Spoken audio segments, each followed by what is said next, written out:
Chapter 12. Self-interest reconsidered. 1. Therefore, the identical story is not the same story to all who hear it. Each will enter it at a slightly different point, since no two experiences are exactly alike. He will reenact it in his own way, and transfuse it with his own feelings. Sometimes an artist of compelling skill will force us to enter into lives altogether unlike our own, lives that seem at first glance dull, repulsive, or eccentric. But that is rare. In almost every story that catches our attention we become a character and act out the role with a pantomime of our own. The pantomime may be subtle or gross, may be sympathetic to the story, or only crudely analogous, but it will consist of those feelings which are aroused by our conception of the role. And so, the original theme as it circulates, is stressed, twisted, and embroidered by all the minds through which it goes. It is as if a play of Shakespeare's were rewritten each time it is performed with all the changes of emphasis and meaning that the actors and audience inspired. Something very like that seems to have happened to the stories and the sagas before they were definitively written down. In our time the printed record, such as it is, checks the exuberance of each individual's fancy. But against rumor there is little or no check, and the original story, true or invented, grows wings and horns, hoofs and beaks, as the artist in each gossip works upon it. The first narrator's account does not keep its shape and proportions. It is edited and revised by all who played with it as they heard it, used it for daydreams, and passed it on. Consequently, the more mixed the audience, the greater will be the variation in the response. For as the audience grows larger, the number of common words diminishes. Thus the common factors in the story become more abstract. This story, lacking precise character of its own, is heard by people of highly varied character. They give it their own character. 2.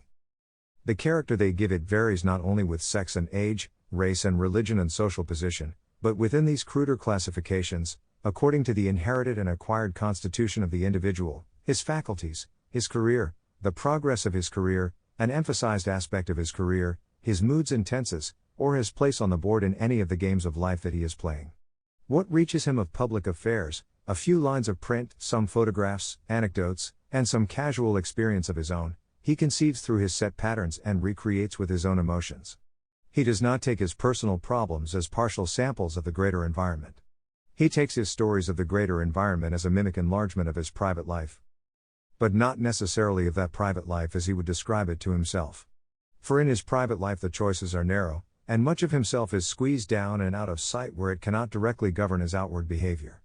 And thus, beside the more average people who project the happiness of their own lives into a general goodwill, or their unhappiness into suspicion and hate, there are the outwardly happy people who are brutal everywhere but in their own circle, as well as the people who, the more they detest their families, their friends, their jobs, the more they overflow with love for mankind.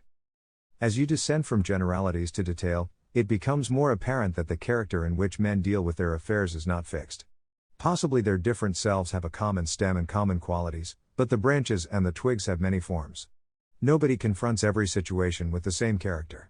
His character varies in some degree through the sheer influence of time and accumulating memory, since he is not an automaton. His character varies, not only in time, but according to circumstance. The legend of the solitary Englishman in the South Seas, who invariably shaves and puts on a black tie for dinner, bears witness to his own intuitive and civilized fear of losing the character which he has acquired. So do diaries, and albums, and souvenirs, old letters, and old clothes, and the love of unchanging routine testify to our sense of how hard it is to step twice in the Heraclitan river.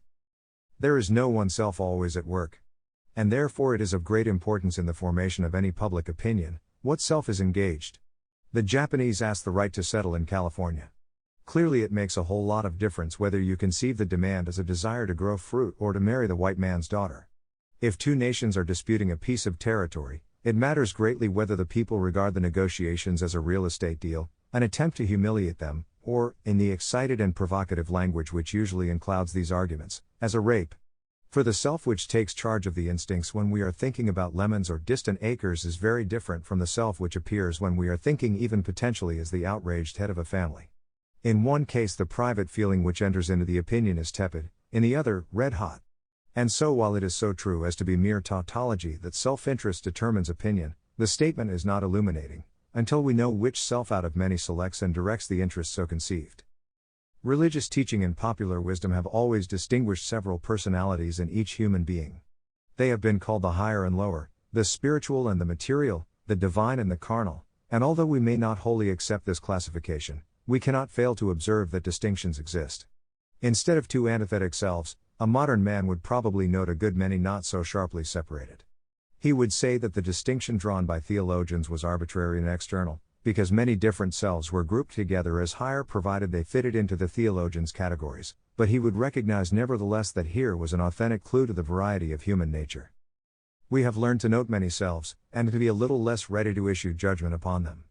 We understand that we see the same body, but often a different man, depending on whether he is dealing with a social equal, a social inferior, or a social superior, on whether he is making love to a woman he is eligible to marry, or to one whom he is not, on whether he is courting a woman, or whether he considers himself a proprietor, on whether he is dealing with his children, his partners, his most trusted subordinates, the boss who can make him or break him, on whether he is struggling for the necessities of life, or successful, on whether he is dealing with a friendly alien, or a despised one, on whether he is in great danger, or in perfect security, on whether he is alone in Paris or among his family in Peoria. People differ widely, of course, in the consistency of their characters, so widely that they may cover the whole gamut of differences between a split soul like Dr. Jekyll's and an utterly single-minded Brand, Parsifal, or Don Quixote. If the selves are too unrelated, we distrust the man; if they are too inflexibly on one track, we find him arid, stubborn, or eccentric. In the repertory of characters, meager for the isolated and the self-sufficient, highly varied for the adaptable, there is a whole range of selves, from that one at the top which we should wish God to see, to those at the bottom that we ourselves do not dare to see. There may be octaves for the family, father, Jehovah, tyrant, husband, proprietor, male, lover, lecher, for the occupation, employer, master, exploiter, competitor, intriguer, enemy, subordinate, courtier, snob. Some never come out into public view. Others are called out only by exceptional circumstances. But the characters take their form from a man's conception of the situation in which he finds himself.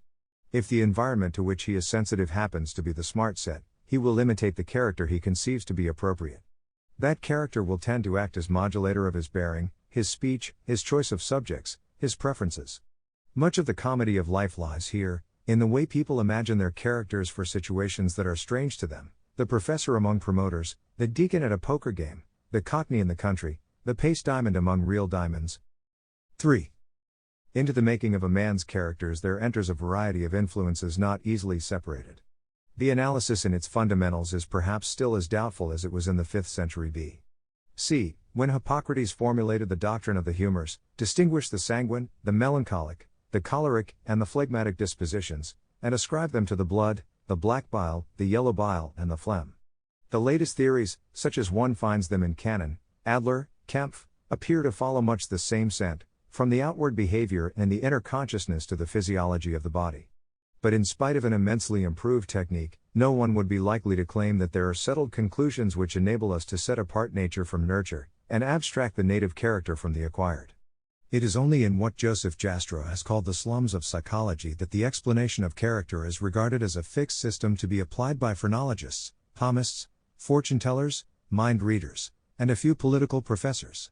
There you will still find it asserted that the Chinese are fond of colors, and have their eyebrows much vaulted while the heads of the Kalmucks are depressed from above, but very large laterally, about the organ which gives the inclination to acquire, and this nation's propensity to steal, etc., is admitted. The modern psychologists are disposed to regard the outward behavior of an adult as an equation between a number of variables, such as the resistance of the environment, repressed cravings of several maturities, and the manifest personality. They permit us to suppose, though I have not seen the notion formulated, that the repression or control of cravings is fixed not in relation to the whole person all the time, but more or less in respect to his various selves. There are things he will not do as a patriot that he will do when he is not thinking of himself as a patriot. No doubt there are impulses, more or less incipient in childhood, that are never exercised again in the whole of a man's life, except as they enter obscurely and indirectly into combination with other impulses. But even that is not certain, since repression is not irretrievable. For just as psychoanalysis can bring to the surface a buried impulse, so can social situations. It is only when our surroundings remain normal and placid, when what is expected of us by those we meet is consistent, that we live without knowledge of many of our dispositions. When the unexpected occurs, we learn much about ourselves that we did not know. The selves, which we construct with the help of all who influence us, prescribe which impulses, how emphasized, how directed, are appropriate to certain typical situations for which we have learned prepared attitudes. For a recognizable type of experience, there is a character which controls the outward manifestations of our whole being. Murderous hate is, for example, controlled in civil life. Though you choke with rage, you must not display it as a parent, child, employer, politician. You would not wish to display a personality that exudes murderous hate. You frown upon it, and the people around you also frown. But if a war breaks out, the chances are that everybody you admire will begin to feel the justification of killing and hating. At first, the vent for these feelings is very narrow. The selves which come to the front are those which are attuned to a real love of country, the kind of feeling that you find in Rupert Brooke, and in Sir Edward Grey's speech on August 3, 1914, and in President Wilson's address to Congress on April 2, 1917. The reality of war is still abhorred, and what war actually means is learned but gradually. For previous wars are only transfigured memories. In that honeymoon phase, the realists of war rightly insist that the nation is not yet awake, and reassure each other by saying, "Wait for the casualty lists." Gradually the impulse to kill becomes the main business, and all those characters which might modify it, disintegrate. The impulse becomes central, is sanctified, and gradually turns unmanageable. It seeks a vent not alone on the idea of the enemy, which is all the enemy most people actually see during the war, but upon all the persons and objects and ideas that have always been hateful. Hatred of the enemy is legitimate. These other hatreds have themselves legitimized by the crudest analogy, and by what, once having cooled off, we recognize as the most far-fetched analogy. It takes a long time to subdue so powerful an impulse once it goes loose. And therefore, when the war is over, in fact, it takes time and struggle to regain self-control, and to deal with the problems of peace in civilian character. Modern war, as Mr. Herbert Croly has said, is inherent in the political structure of modern society, but outlawed by its ideals. For the civilian population there exists no ideal code of conduct in war, such as the soldier still possesses and chivalry once prescribed. The civilians are without standards, except those that the best of them manage to improvise. The only standards they possess make war an accursed thing. Yet though the war may be a necessary one, no moral training has prepared them for it. Only their higher selves have a code and patterns, and when they have to act in what the higher regards as a lower character, profound disturbance results. The preparation of characters for all the situations in which men may find themselves is one function of a moral education. Clearly then, it depends for its success upon the sincerity and knowledge with which the environment has been explored. For in a world falsely conceived, our own characters are falsely conceived, and we misbehave. So the moralist must choose, either he must offer a pattern of conduct for every phase of life, however distasteful some of its phases may be, or he must guarantee that his pupils will never be confronted by the situations he disapproves. Either he must abolish war, or teach people how to wage it with the greatest psychic economy. Either he must abolish the economic life of man and feed him with stardust and dew, or he must investigate all the perplexities of economic life and offer patterns of conduct which are applicable in a world where no man is self-supporting. But that is just what the prevailing moral culture so generally refuses to do. In its best aspects it is diffident at the awful complication of the modern world. In its worst, it is just cowardly. Now whether the moralists study economics and politics and psychology, or whether the social scientists educate the moralists is no great matter. Each generation will go unprepared into the modern world, unless it has been taught to conceive the kind of personality it will have to be among the issues it will most likely meet. 4. Most of this the naive view of self-interest leaves out of account. It forgets that self and interest are both conceived somehow, and that for the most part they are conventionally conceived. The ordinary doctrine of self-interest usually omits altogether the cognitive function. So insistent is it on the fact that human beings finally refer all things to themselves, that it does not stop to notice that men's ideas of all things and of themselves are not instinctive. They are acquired. Thus it may be true enough, as James Madison wrote in the 10th paper of the Federalist, that a landed interest, a manufacturing interest, a mercantile interest, a moneyed interest, with many lesser interests, grow up of necessity in civilized nations, and divide them into different classes, actuated by different sentiments and views. But if you examine the context of Madison's paper, you discover something which I think throws light upon that view of instinctive fatalism, called sometimes the economic interpretation of history. Madison was arguing for the federal constitution, and among the numerous advantages of the Union he set forth its tendency to break and control the violence of faction. Faction was what worried Madison. And the causes of faction he traced to the nature of man, where latent dispositions are brought into different degrees of activity, according to the different circumstances of civil society.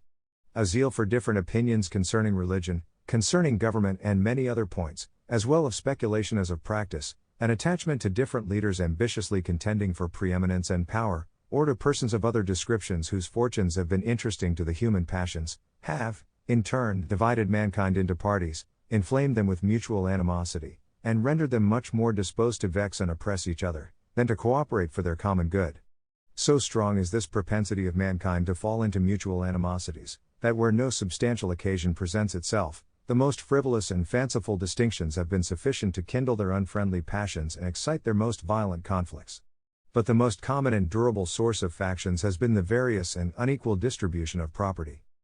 Madison's theory, therefore, is that the propensity to faction may be kindled by religious or political opinions, by leaders, but most commonly by the distribution of property. Yet note that Madison claims only that men are divided by their relation to property. He does not say that their property and their opinions are cause and effect, but that differences of property are the causes of differences of opinion. The pivotal word in Madison's argument is different. From the existence of differing economic situations you can tentatively infer a probable difference of opinions, but you cannot infer what those opinions will necessarily be. This reservation cuts radically into the claims of the theory as that theory is usually held. That the reservation is necessary, the enormous contradiction between dogma and practice among orthodox socialists bears witness. They argue that the next stage in social evolution is the inevitable result of the present stage. But in order to produce that inevitable next stage they organize and agitate to produce class consciousness. Why, one asks, does not the economic situation produce consciousness of class in everybody? It just doesn't, that is all. And therefore the proud claim will not stand that the socialist philosophy rests on prophetic insight into destiny. It rests on an hypothesis about human nature. The socialist practice is based on a belief that if men are economically situated in different ways, they can then be induced to hold certain views. Undoubtedly they often come to believe, or can be induced to believe different things, as they are, for example, landlords or tenants, employees or employers, skilled or unskilled laborers, wage workers or salaried men, buyers or sellers, farmers or middlemen, exporters or importers, creditors or debtors. Differences of income make a profound difference in contact and opportunity. Men who work at machines will tend, as Mr. Thorstein Veblen has so brilliantly demonstrated, to interpret experience differently from handicraftsmen or traders. If this were all that the materialistic conception of politics asserted, the theory would be an immensely valuable hypothesis that every interpreter of opinion would have to use. But he would often have to abandon the theory, and he would always have to be on guard.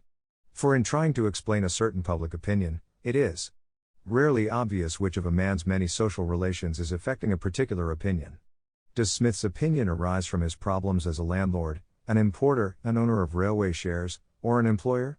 Does Jones's opinion, Jones being a weaver in a textile mill, come from the attitude of his boss, the competition of new immigrants, his wife's grocery bills, or the ever-present contract with the firm which is selling him a Ford car and a house and lot on the installment plan?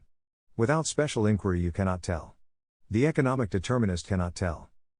A man's various economic contacts limit or enlarge the range of his opinions. But which of the contacts, in what guise, on what theory, the materialistic conception of politics cannot predict. It can predict, with a high degree of probability, that if a man owns a factory, his ownership will figure in those opinions which seem to have some bearing on that factory. But how the function of being an owner will figure, no economic determinist as such can tell you. There is no fixed set of opinions on any question that go with being the owner of a factory, no views on labor, on property, on management, let alone views on less immediate matters. The determinist can predict that in 99 cases out of 100 the owner will resist attempts to deprive him of ownership, or that he will favor legislation which he thinks will increase his profits. But since there is no magic in ownership which enables a businessman to know what laws will make him prosper, there is no chain of cause and effect described in economic materialism which enables anyone to prophesy whether the owner will take a long view or a short one, a competitive or a cooperative. Did the theory have the validity which is so often claimed for it, it would enable us to prophesy. We could analyze the economic interests of a people, and deduce what the people was bound to do. Marx tried that, and after a good guess about the trusts, went wholly wrong. The first socialist experiment came, not as he predicted, out of the culmination of capitalist development in the West, but out of the collapse of a pre-capitalist system in the East. Why did he go wrong? Why did his greatest disciple, Lenin, go wrong? Because the Marxians thought that men's economic position would irresistibly produce a clear conception of their economic interests. They thought they themselves possessed that clear conception, and that what they knew the rest of mankind would learn. The event has shown, not only that a clear conception of interest does not arise automatically in everyone, but that it did not arise even in Marx and Lenin themselves. After all that Marx and Lenin have written, the social behavior of mankind is still obscure. It ought not to be, if economic position alone determined public opinion. Position ought, if their theory were correct, not only to divide mankind into classes, but to supply each class with a view of its interest and a coherent policy for obtaining it. Yet nothing is more certain than that all classes of man are in constant perplexity as to what their interests are. This dissolves the impact of economic determinism. For if our economic interests are made up of our variable concepts of those interests, then as the master key to social processes the theory fails. That theory assumes that men are capable of adopting only one version of their interest, and that having adopted it, they move fatally to realize it.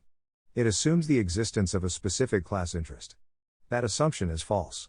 A class interest can be conceived largely or narrowly, selfishly or unselfishly, in the light of no facts, some facts, many facts, truth and error. And so collapses the Marxian remedy for class conflicts. That remedy assumes that if all property could be held in common, class differences would disappear. The assumption is false. Property might well be held in common, and yet not be conceived as a whole. The moment any group of people failed to see communism in a communist manner, they would divide into classes on the basis of what they saw. In respect to the existing social order, Marxian socialism emphasizes property conflict as the maker of opinion. In respect to the loosely defined working class, it ignores property conflict as the basis of agitation. In respect to the future, it imagines a society without property conflict, and, therefore, without conflict of opinion. Now, in the existing social order, there may be more instances where one man must lose if another is to gain, than there would be under socialism, but for every case where one must lose for another to gain, there are endless cases where men simply imagine the conflict because they are uneducated. And under socialism, though you removed every instance of absolute conflict, the partial access of each man to the whole range of facts would nevertheless create conflict. A socialist state will not be able to dispense with education, morality, or liberal science, though on strict materialistic grounds the communal ownership of properties ought to make them superfluous. The communists in Russia would not propagate their faith with such unflagging zeal if economic determinism were alone determining the opinion of the Russian people. 5. The socialist theory of human nature is, like the hedonistic calculus, an example of false determinism. Both assume that the unlearned dispositions fatally but intelligently produce a certain type of behavior. The socialist believes that the dispositions pursue the economic interest of a class, the hedonist believes that they pursue pleasure and avoid pain. Both theories rest on a naive view of instinct, a view defined by James, though radically qualified by him, as the faculty of acting in such a way as to produce certain ends, without foresight of the ends and without previous education in the performance. It is doubtful whether instinctive action of this sort figures at all in the social life of mankind. For as James pointed out, every instinctive act in an animal with memory must cease to be blind after being once repeated. Whatever the equipment at birth, the innate dispositions are from earliest infancy immersed in experience which determines what shall excite them as stimulus. They become capable, as Mr. McDougall says, of being initiated, not only by the perception of objects of the kind which directly excite the innate disposition, the natural or native excitants of the instinct, but also by ideas of such objects, and by perceptions and by ideas of objects of other kinds. It is only the central part of the disposition, says Mr. McDougall further, that retains its specific character and remains common to all individuals and all situations in which the instinct is excited. The cognitive processes, and the actual bodily movements by which the instinct achieves its end may be indefinitely complicated. In other words, man has an instinct of fear, but what he will fear and how he will try to escape, is determined not from birth, but by experience. If it were not for this variability, it would be difficult to conceive the inordinate variety of human nature. But when you consider that all the important tendencies of the creature, his appetites, his loves, his hates, his curiosity, his sexual cravings, his fears, and pugnacity, are freely attachable to all sorts of objects as stimulus, and to all kinds of objects as gratification, the complexity of human nature is not so inconceivable. And when you think that each new generation is the casual victim of the way a previous generation was conditioned, as well as the inheritor of the environment that resulted, the possible combinations and permutations are enormous. There is no prima facie case then for supposing that because persons crave some particular thing, or behave in some particular way, human nature is fatally constituted to crave that and act thus. The craving and the action are both learned, and in another generation might be learned differently. Analytic psychology and social history unite in supporting this conclusion. Psychology indicates how essentially casual is the nexus between the particular stimulus and the particular response. Anthropology in the widest sense reinforces the view by demonstrating that the things which have excited men's passions, and the means which they have used to realize them, differ endlessly from age to age and from place to place. Men pursue their interest. But how they shall pursue it is not fatally determined, and, therefore, within whatever limits of time this planet will continue to support human life, man can set no term upon the creative energies of men. He can issue no doom of automatism. He can say, if he must, that for his life there will be no changes which he can recognize as good. But in saying that he will be confining his life to what he can see with his eye, rejecting what he might see with his mind, he will be taking as the measure of good a measure which is only the one he happens to possess. He can find no ground for abandoning his highest hopes and relaxing his conscious effort unless he chooses to regard the unknown as the unknowable, unless he elects to believe that what no one knows no one will know, and that what someone has not yet learned no one will ever be able to teach.